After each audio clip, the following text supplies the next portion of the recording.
Hello दोस्तों, स्वागत है आप सभी का आपके अपने YouTube channel target botany classes में। दोस्तों, आप लोग जानते ही हैं, आप लोगों को बताना है नहीं कि हम लोग जीके जीएस के क्वेश्चन का प्रैक्टिस कर रहे हैं। ठीक है, आप लोग प्रैक्टिस कर रहे हैं हमारे साथ, आप लोग जानते हैं, आप लोगों को बताने की ज़रूरत नहीं है। तो इस वीडियो में हम लोग प्रैक्टिस सेट नंबर 22 को सॉल्व करेंगे भाई। इससे पहले हम लोग 21 प्रैक्टिस सेट सॉल्व कर चुके हैं। जो लोग पिछला प्रैक्टिस सेट नहीं सॉल्व किए हैं वे लोग जा कर के पहले पिछला प्रैक्टिस सेट सॉल्व करें, उसके बाद फिर आगे कंटिन्यू करें। अब आप लोग सोचेंगे कि हम लोग कहाँ जाएं प्रैक्टिस करने के लिए। भाई, आपके अपने यूट्यूब चैनल में एक प्लेलिस्ट बना हुआ है जीके जीएस प्रैक्टिस। ठीक है, उस प्लेलिस्ट में जाइए, वहाँ पर आपको सारा लूसेंट का जितना भी प्रैक्टिस कराया गया है सब मिल जाएगा। ठीक है, और आप लोग जा कर के भर भर के क्वेश्चन का प्रैक्टिस करिए, उसके बाद फिर आगे कंटिन्यू करिए। ओके, तो चलिए देर ना करते हुए वीडियो को स्टार्ट करते हैं। देखिए, यहाँ पर लिखा गया है ना, प्रैक्टिस करो और जीके जीएस में ज्ञान बढ़ाओ। ठीक है भाई, बिल्कुल सही है।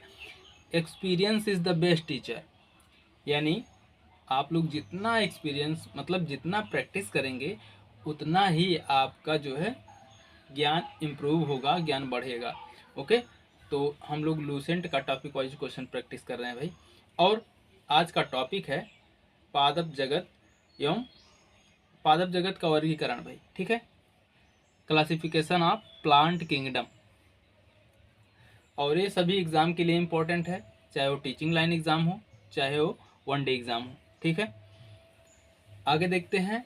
अब हम लोग क्वेश्चन पर चलते हैं, प्रैक्टिस करते हैं।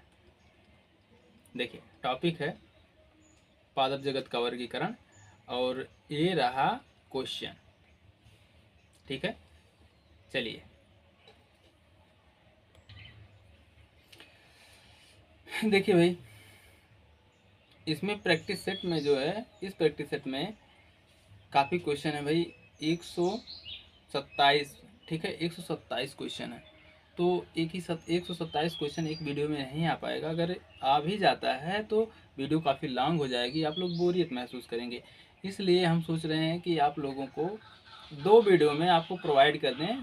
127 क्वेश्चन जो हैं वो 2 वीडियो में आपको प्रोवाइड कर दें, जिससे आपको पढ़ने में भी आसानी हो और समय भी जो है बोरियत ना महसूस हो। ओके, तो चलिए देखते हैं भाई। देखिए, ये रहा पहला क्वेश्चन। निम्नलिखित में से किसे वर्गीकी का पितामह कहा जाता है? इनमें से किसे वर्गीकी का पितामह कहा जाता है भाई?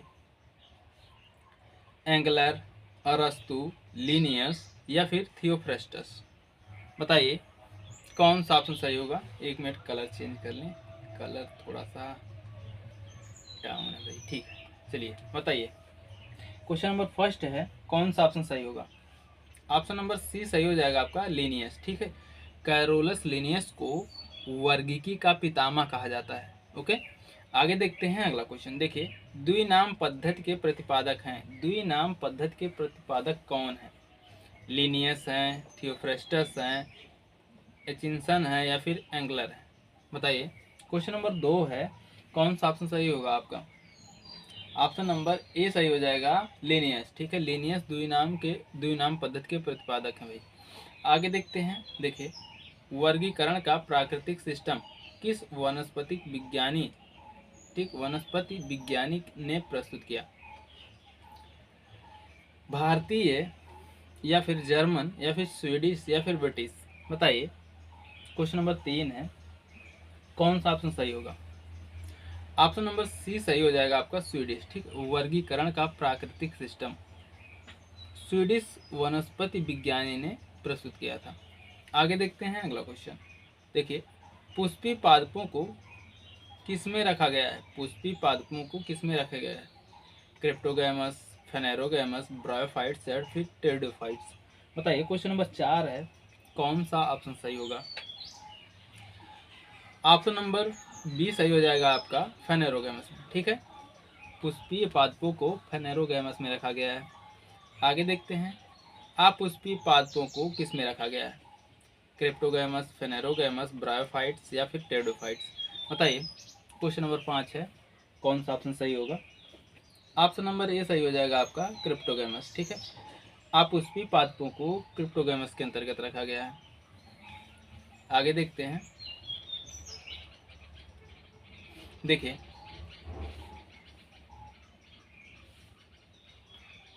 वर्गिकी की आधारीय इकाई है, वर्गिकी की आधारीय इकाई है, क्या है भाई? जल्दी बताइए। जीनस है, फैमिली है, स्पीसीज है, ऑर्डर है? वर्गिकी की आधारीय इकाई क्या है? क्वेश्चन नंबर 6 है, ऑप्शन नंबर बी सही हो जाएगा, फैमिली। ठीक है, सॉरी भाई, sorry sorry sorry sorry sorry, family नहीं है। ठीक है, ऑप्शन नंबर सी सही है, स्पीसीज। ठीक है, वर्गीकरण की आधारीय इकाई स्पीसीज है। ओके, आगे देखते हैं अगला क्वेश्चन। देखिए, हाइड्रोफाइट्स, हाइड्रोफाइट्स होते हैं, क्या होते हैं भाई? समुद्री जीव, जलीय पौधे, पादप रोग, जड़ विहीन पौधा? बताइए। क्वेश्चन नंबर 7 है, कौन सा ऑप्शन सही होगा? ऑप्शन नंबर आपका बी सही हो जाएगा, जलीय पौधा। ठीक है, हाइड्रोफाइट, जलीय पौधों को हाइड्रोफाइट कहते हैं भाई। आगे देखते हैं अगला क्वेश्चन। देखिए, द्विनाम पद्धति का अभिप्राय है, द्विनाम पद्धति का अभिप्राय क्या है? पौधों के नामों को दो शब्दों में लिखना जो बताते हैं उनके, किसे बताते हैं? वंश व जाति को, जाति व किस्म को, कुल व वंश को, गण या कुल को? बताइए। क्वेश्चन नंबर 8 है, कौन सा ऑप्शन सही होगा भाई?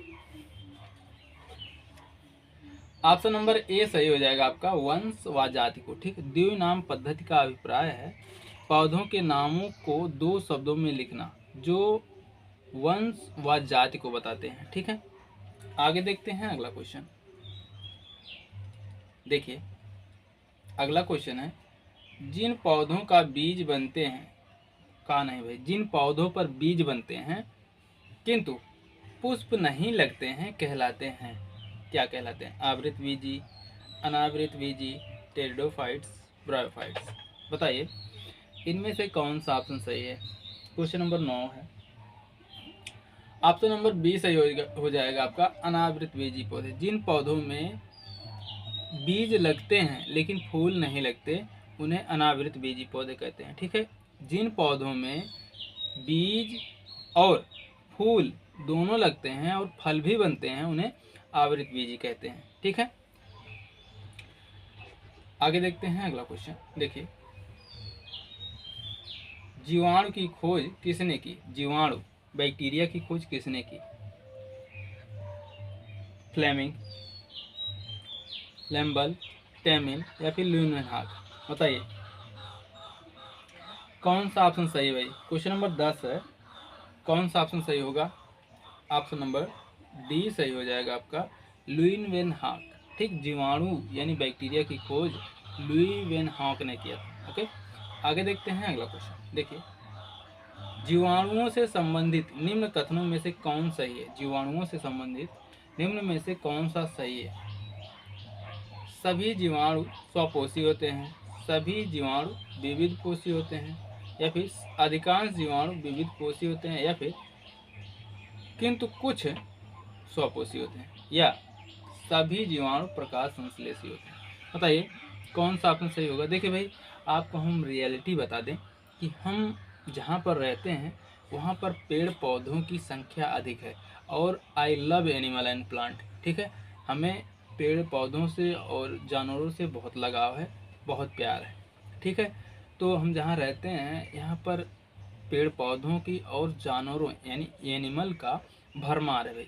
तो जाहिर सी बात है कि जहाँ पर पेड़ पौधे जीव जंतु हैं अधिक मात्रा में, तो वहाँ पर आवाज़ तो आएगी ही उनके बोलने की। ठीक है, तो उससे आप लोगों को हमें लगता है कि कोई इफ़ेक्ट नहीं पड़ना चाहिए। ठीक है, ये सब नेचुरल फिनोमेना भाई, तो उसे क्या ही कर सकते हैं। ठीक है, तो इससे आप लोग बुरा मत मानिएगा कि मतलब भाई पेड़ पौधे जीव जंतु या पशु पक्षी की आवाज़ आ रही है भाई, रिकॉर्डिंग हो रही है। वीडियो शूट करते समय अगर बोल देंगे भाई, एनिमल हैं उन्हें क्या पता। ठीक, अगर बोल देंगे तो शूट हो जाएगा, वीडियो रिकॉर्डिंग में उनकी वॉइस भी रिकॉर्ड हो जाएगी, तो उससे कोई बात नहीं भाई, चलता है सब। प्रकृति है, प्रकृति में सभी जीव जंतु को स्वतंत्र रहने और स्वतंत्र बोलने खाने की अनुमति प्रकृति देती है भाई, ठीक है। तो इससे आप लोगों को कोई इफेक्ट नहीं पड़ना चाहिए, और उम्मीद है आप लोग भी एनिमल और प्लांट से लव करते हैं, प्यार करते हैं, लगाव रखते हैं, ओके, और रखना भी चाहिए। तो चलिए देखते हैं आगे। बताइए इनमें से कौन सा ऑप्शन सही है। क्वेश्चन नंबर 11 है, कौन सा ऑप्शन सही होगा भाई। ऑप्शन नंबर सी सही हो जाएगा। अधिकांश जीवाणु विविध पोषी होते हैं किंतु कुछ स्वपोषी होते हैं, ठीक है। ऑप्शन नंबर सी सही हो जाएगा। आगे देखते हैं अगला क्वेश्चन। देखिए, जीवाणु को पौधे माना गया है, जीवाणु को, बैक्टीरिया को पौधे माना गया है क्योंकि ये गति नहीं कर सकते, इनमें कठोर कोशिका भित्ति होती है, ये सभी जगह पाए जाते हैं, ये विखंडन द्वारा गुणन कर सकते हैं। बताइए क्वेश्चन नंबर 12 है, कौन सा ऑप्शन सही होगा इस क्वेश्चन के अकॉर्डिंग। ऑप्शन नंबर बी सही हो जाएगा। इनमें कठोर भित्ति, कोशिका भित्ति पाई जाती है, इसलिए इन्हें पौधा माना गया है, ठीक है। बैक्टीरिया को पौधा क्यों माना जाता है, क्योंकि इनमें कठोर कोशिका भित्ति होती है। आगे देखते हैं अगला क्वेश्चन। देखिए, जीवाणुविक कोशिकाओं में नहीं होता, जीवाणुविक कोशिकाओं में क्या नहीं होता, कोशिका भित्ति नहीं होती, जीव द्रव्य कला, राइबोसोम, माइटोकॉन्ड्रिया, यानी माइटोकॉन्ड्रिया को सूत्र कणिका कहते हैं, ठीक है। बताइए क्वेश्चन नंबर 13 का कौन सा ऑप्शन सही होगा।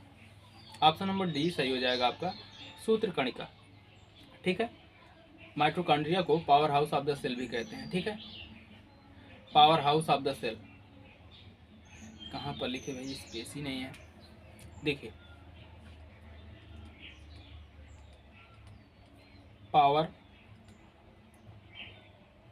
House of the cell, power house of the cell mitochondria को कहते हैं, और राइबोसोम में प्रोटीन सिंथेसिस होता है भाई, ठीक है, प्रोटीन सिंथेसिस।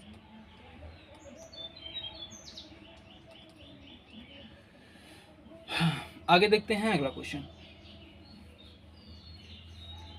देखिए, जीवाणुओं की साधारण आकृति क्या कहलाती है, जीवाणुओं की साधारण आकृति क्या कहलाती है, क्षण रूपी, गोल रूपी, सर्पिल रूपी, या फिर कॉमन रूपी। बताइए क्वेश्चन नंबर 14 है, कौन सा ऑप्शन सही होगा। क्वेश्चन नंबर 14 का कौन सा ऑप्शन सही होगा। ऑप्शन नंबर ए सही है, क्षण रूपी, ठीक है। जीवाणुओं की साधारण आकृति क्षण रूपी, ठीक है। आगे देखते हैं अगला क्वेश्चन। देखिए, जो जीवाणु आकार में सबसे छोटे होते हैं कहलाते हैं, क्या कहलाते हैं, गोलाणु, वाइब्रियो, दंडाणु, या फिर स्पाइरिला। बताइए क्वेश्चन नंबर 15 है, कौन सा ऑप्शन सही होगा। क्वेश्चन नंबर 15 का ऑप्शन नंबर ए सही हो जाएगा, गोलाणु, ठीक है। आगे देखते हैं अगला क्वेश्चन। देखिए, एक मिनट भाई। देखिए,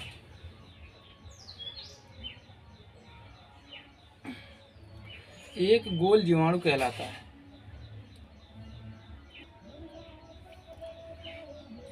एक गोल जीवाणु क्या कहलाता है भाई,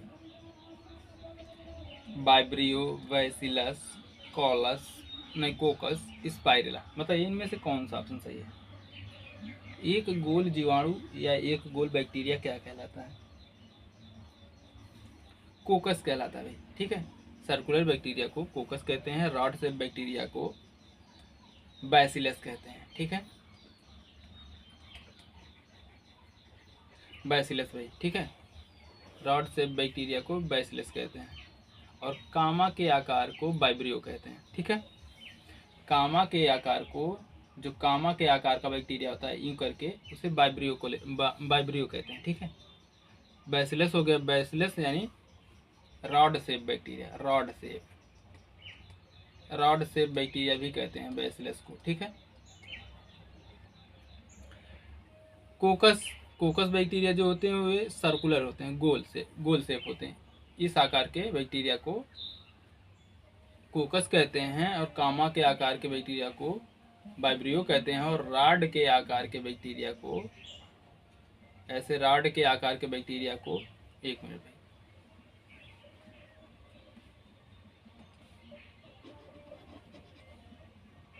देखिए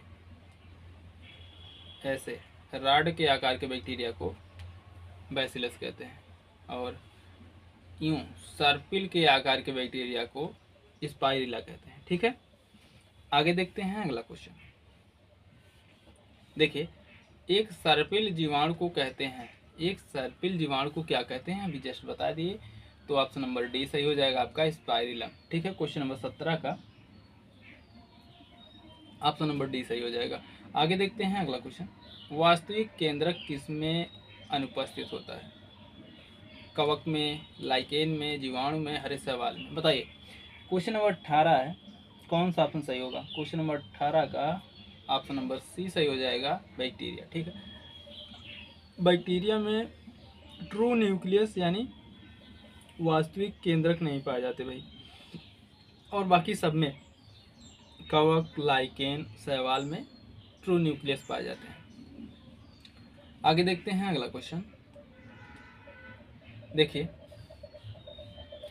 निम्नलिखित में से कौन सर्वाधिक संख्या में पाए जाते हैं? निम्नलिखित में से कौन सर्वाधिक संख्या में पाए जाते हैं?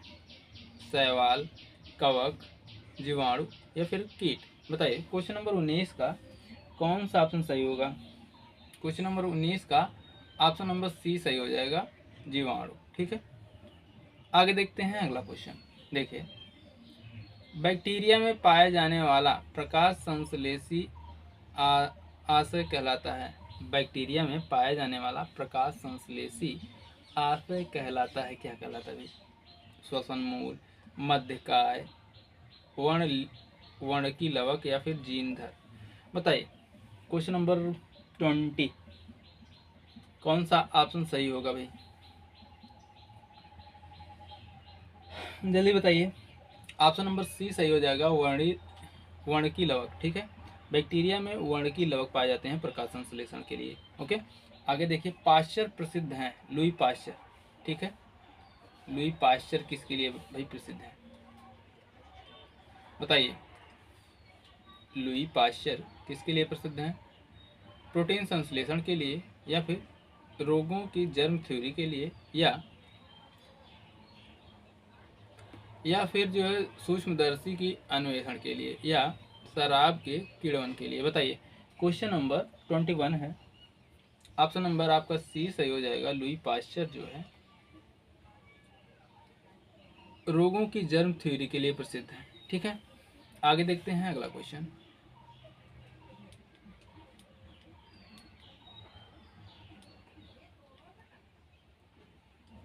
बताइए भाई, कौन सा ऑप्शन सही होगा? अरे इसका तो हो गया भाई ना, ऑप्शन नंबर सी सही है। आगे देखते हैं। देखिए, निम्नलिखित में से सबसे छोटा जीव कौन है? सबसे छोटा जीव कौन है भाई? विषाणु है, जीवाणु है, माइकोप्लाज्मा है, या फिर ईस्ट है? क्वेश्चन नंबर 22 है, कौन सा ऑप्शन सही होगा? ऑप्शन नंबर सी सही हो जाएगा, माइकोप्लाज्मा। माइकोप्लाज्मा जो है सबसे छोटा जीव है। ओके, आगे देखते हैं अगला क्वेश्चन। देखिए, अगला क्वेश्चन है भाई, एक मिनट। देखिए देखिए और बताइए। जो जीवाणु सीधे ही वायुमंडलीय नाइट्रोजन को नाइट्रोजन के यौगिक में बदलते हैं कहलाते हैं, क्या कहलाते हैं? क्वेश्चन नंबर 23 है, बताइए। ऑप्शन नंबर सी सही हो जाएगा आपका, नाइट्रोजन स्थिरीकारी जीवाणु। ठीक है, आगे देखते हैं अगला क्वेश्चन। देखिए, मूल ग्रंथिकाओं यानी रूट नोड्यूल्स में पाई जाती हैं, क्या पाई जाती हैं भाई? कुछ लेगुमिनस पादपों तथा कुछ अन्य पौधों में भी, या फिर केवल कुछ लेगुमिनस पादपों में, या फिर सभी लेगुमिनस पादपों में किंतु अन्य पौधों में कभी नहीं, या फिर सभी पौधों में। बताइए कौन सा ऑप्शन सही होगा। क्वेश्चन नंबर 24 है। ऑप्शन नंबर ए सही हो जाएगा आपका, कुछ लेगुमिनस पादपों तथा कुछ अन्य पादपों में। ठीक है, रूट नोड्यूल्स कुछ लेगुमिनस पादपों में तथा कुछ अन्य पौधों में पाए जाते हैं भाई। ओके, आगे देखते हैं अगला क्वेश्चन। देखिए, अधिक नमक वाले अचार में जीवाणु जीवित नहीं रह पाते क्योंकि उनका प्लाज्मोलाइसिस हो जाता है। ठीक है, क्वेश्चन नंबर 25 है। ये जीव द्रव्य कुंचित हो जाते हैं और इस तरह मर जाते हैं। ठीक है, पहला ही सही हो गया भाई, और बाकी ऑप्शन पढ़ने की जरूरत ही नहीं। ठीक है, आगे देखते हैं। देखिए, मानव की आंत में पाए जाने वाला जीवाणु है, मानव की आंत में पाए जाने वाला बैक्टीरिया है, कौन सा है भाई। मानव की आंत में कौन सा बैक्टीरिया पाया जाता है। कॉरिनो बैक्टीरिया, एसेरिया कोलाई, वाइब्रो कोलेरी, या फिर बैसिलस एंथ्रोसिस। बताइए क्वेश्चन नंबर 26, कौन सा ऑप्शन सही होगा। ऑप्शन नंबर बी सही हो जाएगा, इसेरिया कोलाई। ठीक है, मानव की आंत में पाए जाने वाला बैक्टीरिया इसेरिया कोलाई। ओके, आगे देखते हैं अगला क्वेश्चन। देखिए, तपेदी यानी टीबी उत्पन्न करने वाला जीवाणु है, कौन सा भाई। टीबी टीबी जो है किसके कारण होता है। सल्मोनेला, माइक्रोबैक्टीरियम, डिप्लोकोकस, या फिर स्ट्रेप्टोमाइसीज। बताइए कौन सा ऑप्शन सही होगा। देखिए भाई, फिर से देख लीजिए।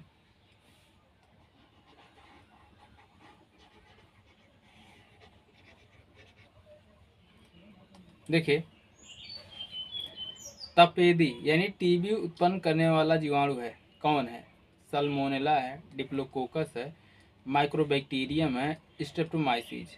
बताइए क्वेश्चन नंबर 27, कौन सा ऑप्शन सही होगा।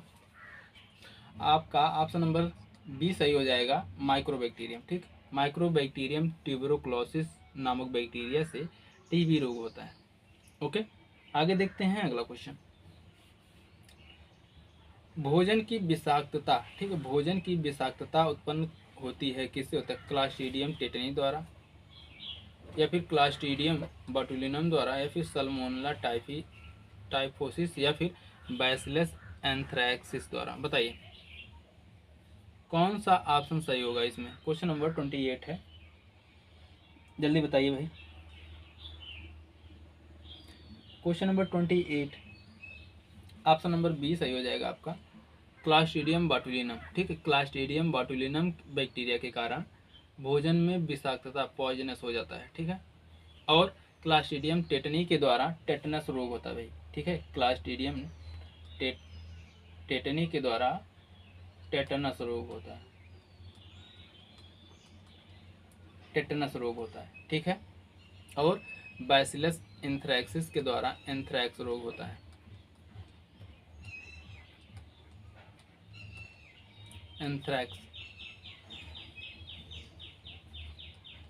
एंथ्रैसिस होता है भाई, आप लोग समझ लीजिएगा। आगे देखते हैं अगला क्वेश्चन। एंथ्रैक्सिस होता है भाई।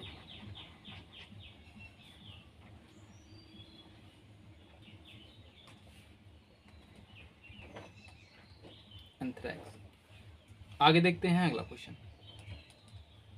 देखिए, एंटीबायोटिक्स अधिकांशतया प्राप्त होती है। एंटीबायोटिक्स किससे प्राप्त होती है भाई। कवकों से, विषाणुओं से, जीवाणुओं से, या फिर आवृत बीजियों से। एंटीबायोटिक्स 29 क्वेश्चन का ऑप्शन नंबर सी सही हो जाएगा, बैक्टीरिया से। ठीक, बैक्टीरिया से एंटीबायोटिक्स प्राप्त होता है। आगे देखते हैं अगला। देखिए, यदि एक जीवाणु कोशिका प्रति 20 मिनट में विभाजित होती है तो 2 घंटे में कितने जीवाणु बनेंगे। 4, 16, 8, 64। बताइए इनमें से कौन सा ऑप्शन सही है? क्वेश्चन नंबर 30 है, कौन सा ऑप्शन सही होगा जल्दी बताइए। आपका ऑप्शन नंबर डी सही हो जाएगा, 64। ठीक है। यदि एक बैक्टीरिया कोशिका प्रति 20 मिनट में विभाजित होती है तो 2 घंटे में कितने बैक्टीरिया बनेंगे? तो 64 बैक्टीरिया बनेंगे। ओके, आगे देखते हैं अगला क्वेश्चन। देखिए, नाइट्रोजन यौगिकीकरण में निम्नलिखित में से कौन सी फसल सहायक है? नाइट्रोजन यौगिकीकरण में निम्नलिखित में से कौन सी फसल सहायक है? बताइए भाई। चावल, गेहूं, फली, मकई। बताइए। क्वेश्चन नंबर 31 है, आपका ऑप्शन नंबर सी सही हो जाएगा, फली। ठीक है, आगे देखते हैं अगला क्वेश्चन। नाइट्रोजन स्थिरीकरण में लेग हीमोग्लोबिन का क्या कार्य है? ठीक है, नाइट्रोजन स्थिरीकरण में लेग हीमोग्लोबिन का क्या कार्य है? ऑक्सीजन का अवशोषण, जीवाणुओं का पोषण, जड़ों को लाल रखना या फिर प्रकाश का अवशोषण। बताइए। क्वेश्चन नंबर 32 का कौन सा ऑप्शन सही होगा? ऑप्शन नंबर ए सही है, ऑक्सीजन का अवशोषण। ठीक, नाइट्रोजन स्थिरीकरण में लेग हीमोग्लोबिन का कार्य है ऑक्सीजन का अवशोषण। ओके, आगे देखते हैं अगला क्वेश्चन। देखिए, चाय की पत्तियों में क्यूरिंग में किसका उपयोग होता है? चाय की पत्तियों के क्यूरिंग में किसका उपयोग होता है भाई? जीवाणु का, कवक का, विषाणु का या फिर शैवाल का? क्वेश्चन नंबर 33 है, कौन सा ऑप्शन सही होगा जल्दी बताइए। ऑप्शन नंबर ए सही हो जाएगा आपका, बैक्टीरिया। ठीक है, चाय की पत्तियों के क्यूरिंग में बैक्टीरिया का प्रयोग किया जाता है। ओके, आगे देखते हैं अगला क्वेश्चन। देखिए, मृदा में धान की पैदावार बढ़ाने वाला मुक्त जीवी जीवाणु कौन सा है? मृदा में धान की पैदावार बढ़ाने वाला मुक्त जीवी जीवाणु कौन सा है? राइजोबियम है, एजिटोबैक्टर है या फिर एसिटोबैक्टर है या फिर एनाबिना है? बताइए। क्वेश्चन नंबर 34 है, कौन सा ऑप्शन सही होगा? ऑप्शन नंबर डी सही है, एनाबिना। ठीक है, मृदा में धान की पैदावार बढ़ाने का मुक्त जीवी जीवाणु एनाबिना। ठीक है, नास्टॉक एनाबिना। तो आपका ऑप्शन नंबर डी सही हो जाएगा, एनाबिना। आगे देखते हैं अगला क्वेश्चन। देखिए, एक मिनट भाई। देखिए, प्रशीतन खाद्य परिरक्षण में मदद करता है। प्रशीतन मतलब जानते हैं आप? कूलिंग। ठीक है, ठंडक। जीवाणुओं को मारकर, जैव रासायनिक अपक्रिया की दर को कम कर, या फिर एंजाइम क्रिया नष्ट कर, या फिर पदार्थ को बर्फ की परत से ढक कर। बताइए। क्वेश्चन नंबर 35 का कौन सा ऑप्शन सही होगा? ऑप्शन नंबर आपका बी सही हो जाएगा, जैव रासायनिक अपक्रिया की दर को कम करके। ठीक है, अगर आप लोग किसी वस्तु को प्रशीतन में रखते हैं, यानी ठंडक में रखते हैं, हाई डिग्री टेम्परेचर पर, मतलब जहाँ पर ठंडक अधिक हो गई, ठीक है, तो वहाँ पर बैक्टीरिया की रासायनिक अपक्रिया जो होती है ना, वो तेज़ी से नहीं होगा, बहुत स्लो हो जाएगा उनका मेटाबॉलिक प्रोसेस। तो वो जो चीज़ रखा रहेगा, कोई भी वस्तु हो, तो ख़राब नहीं होगा जल्दी। ठीक है, आगे देखते हैं। देखिए, दही जमाने में निम्नलिखित में से किस सूक्ष्म जीव का प्रयोग किया जाता है? बताइए। एसिटोबैक्टर, ल्यूकोनोस्टॉक, बैसिलस या फिर लैक्टोबैसिलस? बताइए। क्वेश्चन नंबर 36 है, आपका ऑप्शन नंबर डी सही हो जाएगा, लैक्टोबैसिलस। ठीक है, आगे देखते हैं अगला क्वेश्चन। देखिए, निम्नलिखित में से किसके द्वारा दूध खट्टा होता है? प्रोटोजोआ, बैक्टीरिया, वायरस या फिर निमेटोड? बताइए। बैक्टीरिया के द्वारा होता है भाई। ठीक है, बैक्टीरिया के द्वारा दूध खट्टा होता है। आगे देखते हैं अगला क्वेश्चन। देखिए, दूध के दही के रूप में, ठीक है, दूध का दही के रूप में जमने का कारण है माइक्रोबैक्टीरियम, स्टेफिलोकोकस या फिर लैक्टोबैसिलस या फिर ईस्ट। बताइए कौन सा ऑप्शन सही होगा। ऑप्शन नंबर सी सही हो जाएगा आपका, लैक्टोबैसिलस। ओके, आगे देखते हैं अगला क्वेश्चन। देखिए, निम्न में से कौन सा सहजीवी नाइट्रोजन यौगिकीकरण जीवाणु है भाई। निम्नलिखित में से कौन सा सहजीवी नाइट्रोजन यौगिकीकरण जीवाणु है। राइजोबियम है, एजिटोबैक्टर है, ज़ैंथोमोनास है या फिर स्यूडोमोनास। बताइए क्वेश्चन नंबर 39 है, कौन सा ऑप्शन सही होगा। क्वेश्चन नंबर 39 का कौन सा ऑप्शन सही होगा ये आपको बताना है। जल्दी बताइए भाई। ऑप्शन नंबर ए सही हो जाएगा आपका, राइजोबियम। ठीक है, आगे देखते हैं अगला क्वेश्चन। देखिए क्वेश्चन है, देखिए भाई दिखाई दे रहा है। सर्वप्रथम विषाणु की खोज किसने की। सर्वप्रथम विषाणु की खोज किसने की। स्टॉकमैन ने, इवानोवस्की ने, स्टैनले ने या फिर स्मिथ ने। बताइए क्वेश्चन नंबर 40 है, कौन सा ऑप्शन सही होगा। ऑप्शन नंबर बी सही हो जाएगा आपका, इवानोवस्की। ठीक है, सर्वप्रथम विषाणु की खोज इवानोवस्की ने किया था। ओके, आगे देखते हैं अगला क्वेश्चन। देखिए, विषाणु माने जाते हैं, क्या माने जाते हैं, सजीव, निर्जीव, सजीव व निर्जीव के बीच एक ट्रांजिशनल ग्रुप या फिर सजीव जो गुणन की शक्ति खो चुके हैं। बताइए क्वेश्चन नंबर 41 कौन सा ऑप्शन सही होगा। जल्दी बताइए भाई। क्वेश्चन नंबर 41 का कौन सा ऑप्शन सही होगा, जल्दी बताइए। ऑप्शन नंबर सी सही हो जाएगा, सजीव और निर्जीव के बीच एक ट्रांजिशनल ग्रुप। ओके, आगे देखते हैं अगला क्वेश्चन। निम्न में से किसमें एंजाइम नहीं होते। किसमें एंजाइम नहीं होते भाई। शैवाल, विषाणु, लाइकेन या फिर जीवाणु। बताइए, आपका ऑप्शन नंबर बी सही हो जाएगा, विषाणु। विषाणु में एंजाइम नहीं होते भाई। क्वेश्चन नंबर 42 का ऑप्शन नंबर बी सही है। आगे देखते हैं अगला क्वेश्चन। देखिए, टीएमवी शब्द संबंधित है। टीएमवी शब्द संबंधित है जीवों की उत्पत्ति से, जैव विकास से, विषाणुओं से या फिर विषाणु के प्रजनन से। बताइए क्वेश्चन नंबर 43 का ऑप्शन नंबर सी सही है, विषाणुओं से। ठीक है, आगे देखते हैं अगला क्वेश्चन। विषाणु वृद्धि करता है मृत शरीर में या फिर जीवित कोशिकाओं में या फिर पानी में या चीनी के विलयन में। बताइए कौन सा ऑप्शन सही है। क्वेश्चन नंबर 44 का कौन सा ऑप्शन सही होगा। ऑप्शन नंबर ए सही हो जाए, ए बोल रहे हैं भाई, ऑप्शन नंबर बी सही हो जाएगा, जीवित कोशिकाओं में। ठीक है, आगे देखते हैं अगला क्वेश्चन। विषाणु निर्जीव माने जाते हैं क्योंकि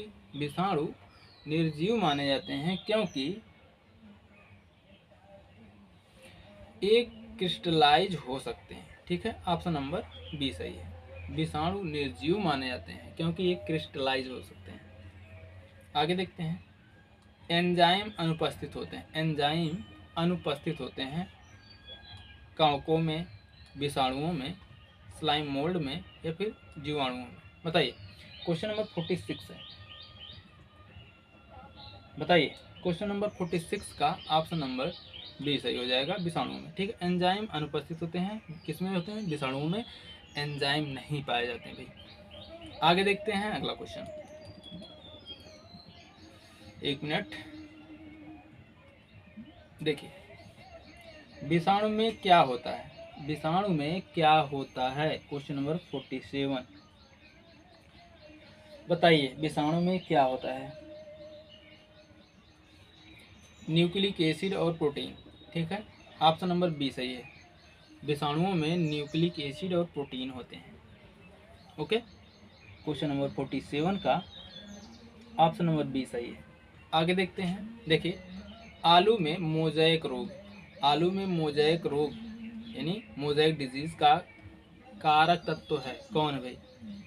क्वेश्चन नंबर 48। क्वेश्चन नंबर 48 का कौन सा ऑप्शन सही होगा? विषाणु। ठीक है, विषाणु जो है आलू में मोज़ेक डिजीज का कारक है। आगे देखते हैं।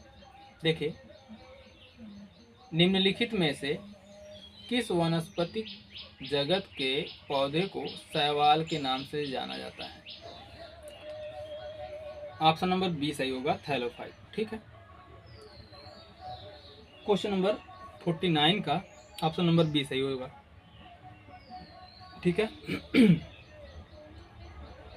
थैलोफाइटा वनस्पति जगत के पौधों को शैवाल के नाम से जाना जाता है। ओके, आगे देखते हैं अगला क्वेश्चन।